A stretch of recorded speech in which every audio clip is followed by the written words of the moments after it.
আসসালামু আলাইকুম রহমতুল্লাহি আবরাকাত।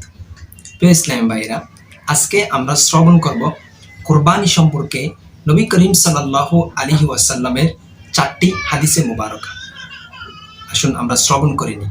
1 নম্বর, নবী করিম সাল্লাল্লাহু আলাইহি ওয়াসাল্লাম ইরশাদ করেন, কোরবানি দাতা কোরবানির পশুর যতগুলো পশম রয়েছে প্রত্যেকটি পশমের বিনিময়ে তার আমলনামায় একটি করে নেকি লিখে দেওয়া হবে।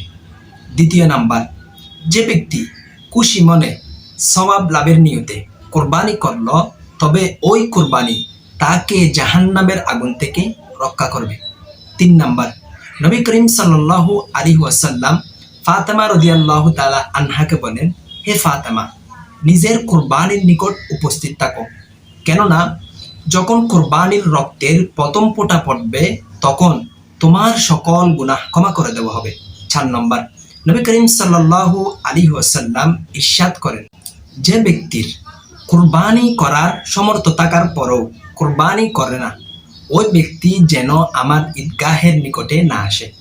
আল্লাহ সুবহানাহু ওয়া তাআলা আমাদের সবাইকে বোঝার তৌফিক দান করুক। আমিন। বিজাহিন নবীল আমিন। আসসালামু আলাইকুম ওয়া রাহমাতুল্লাহি ওয়া বারাকাতুহু।